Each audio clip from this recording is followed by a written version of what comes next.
Perspektifiniz nedir bu detokslarla ilgili? Gerçekten işe yarıyor mu detokslar?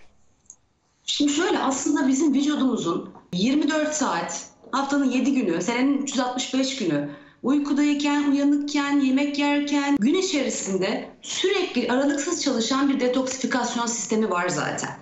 Biyokimyasal, hem fizyolojik olarak çok güzel kontrol edilen bir sistem bu. Bunun için neye ihtiyacımız var bizim? Evet, işte sebzelerden, meyvelerden alacağımız bileşenlere ihtiyacımız var. Alacağımız posaya ihtiyacımız var. Tam tahıllardan gelecek vitaminlere ve posaya ihtiyaç var. Baklagillerden aynı şekilde sağlanacak vitaminlere ve posaya ihtiyacımız var. Ve bunun nasıl ki bu detoksifikasyon sistemimiz bizim aralıksız 24 saat boyunca senenin 365 gün çalışıyorsa, aynı şekilde bu süreçte bizim de bu besinlere sürekli bir şekilde maruz kalmamız, sürekli bir şekilde tüketmemiz gerekiyor. Geçici olarak kısa süreli yapılan işte sebze meyve sularıyla bir 2 gün 3 gün tüketilecek ürünlerin böyle bir mucizevi etkisini beklemek kesinlikle hiç mantıklı değil. Çünkü birinci burada işe yaramamasının ötesinde olası bir takım bizim korktuğumuz yan etkiler de ortaya çıkabilir. Birincisi işte uzun süre suda bekletilen sebzenin, meyvenin suya geçecek belki zirai kimyasalları var, tarım ilaçları kalıntısı var. Onun dışında kişi 2 gün 3 gün sadece bu sularla beslendiğinde kısıtlayıcı yeme davranışına geçmiş oluyor. Biz biliyoruz ki kısıtlayıcı yeme davranışı mental hastalıkları, mental bozuklukları beraberinde getirebiliyor. Bu nedenle bırakın fayda görmeyi, zihinsel olarak zarar gördüğümüz mutlak. Peki Binur Hocam, sadece kilo vermek için mi yapılır bu detoks?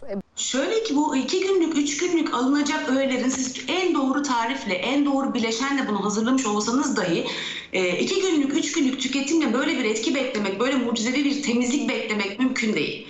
O yüzden hani fayda değil, hatta dediğim gibi zararından kaçınmak için bu uygulamaların yapılmasını önermiyoruz.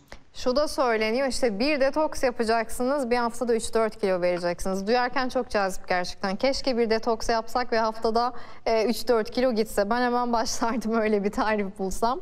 Bunu da düşündüğümüz zaman gerçekten gittiğini varsayalım o kilonun. Sudan mı gidiyor, kas mı kaybediyoruz? Sağlıklı bir kilo verme mi bu? Şöyle ki, evet, dediğiniz gibi tartıda bir azalma mutlaka göreceksiniz. Çünkü vücudunuz belli bir periyotta sebze meyve suyu dışında ya da spesifik bir takım besinler dışında hiçbir şeye maruz kalmadığında otomatik olarak vücut suyunuz azalacaktır ve tartıda inmeyi net bir şekilde göreceksiniz. Ama rutin diyetinize, normal beslenmenize geri döndüğünüzde aynı verilen, kaybedilen ağırlığın iade edildiğini de görmüş olacaksınız. İşte bu tarz inişler çıkışlar hem bedenimize zarar veriyor hem zihnimize zarar veriyor. İşi psikolojik açıdan değerlendirdiğinizde yorumunuz nedir? Nasıl bir tavır, tutum sergilemeliyiz biz? Şimdi şöyle, yeme davranışı bozuklukları tabii evet, özellikle beden ağırlığın kaybı için işte kısa süre hızlıca çözüme ulaşmak çok cazip.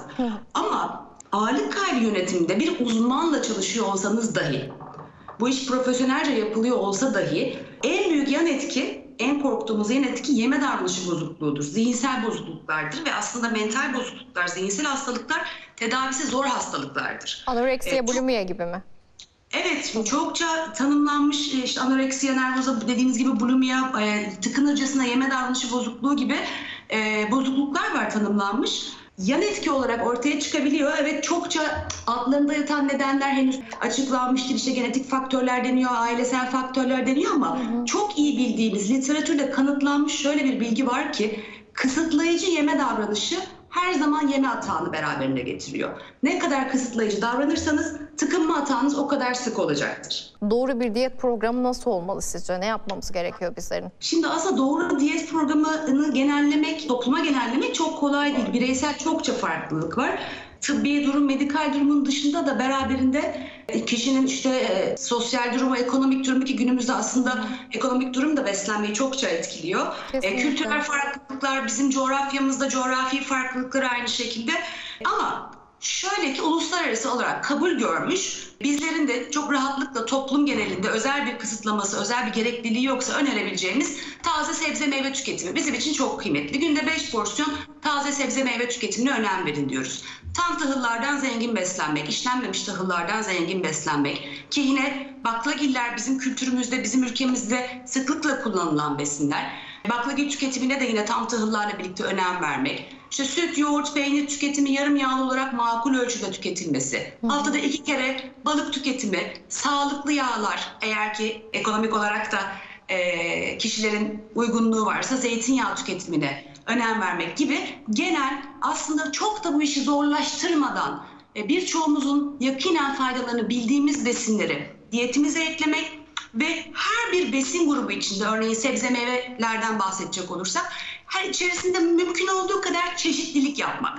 Hep aynı sebzeyi, hep aynı meyveyi değil, çeşitli farklı sebze meyvelerden yararlanmak örneğiyle soframızı çeşitlendirmek en genel, en kolay, en uygulanabilir öneriler arasında yer alabilir. Aslında ne kadar güzel bir noktaya değindiniz. Hem dengelemekten hem de bir yandan çeşitlendirmekten bahsettiniz. Bu noktada da aklıma şu soru geldi. Mesela Dukan diyeti var. İlk hafta neredeyse hiç karbonhidrat almadığınız, her ne kadar içinde 2 kaşık yulaf olsa da. Bu tarz diyetlere karşı perspektifinizde biz nasıl bir tutum sergilemeliyiz? Daha çok böyle tek tip beslenmeye yönlendiren diyetlerle ilgili görüşünüz nedir? Şöyle ki tek tip beslenmede işte karbonhidratı çıkartıyorsanız, tahıl grubunu çıkartıyor da olsanız, işte farklı şu anda popüler eliminasyon diyetlerinde işte süt ürünlerini çıkartan diyet önerileri var. İşte hayvansal kaynaklı besinleri tamamen elimine etmeye öneren modeller var. Burada yeterli ve çeşitli beslenmediğimizde, yani tüm besin gruplarından yeterli miktarda almadığımızda mutlaka vücudumuzda bir takım vitamin ve mineral eksiklikleri ortaya çıkacaktır. Ve uzun dönemde de mutlaka istenmeyen yan etkiler gözükecektir. Şimdi eksikliklerin ötesinde bir de tek tip herhangi bir besine fazlaca maruz kaldığınızda da onun fazlalığına bağlı olarak ortaya çıkacak mutlaka istenmeyen sonuçlar olacaktır. Evet, Biraz aslında da buraya eğilmek gerekmiyor mu? Hep yeme içme düşünüyoruz biz ama. Kesinlikle öyle. Şöyle, aslında yine temel mantıkta, basit mantıkta bir denge var.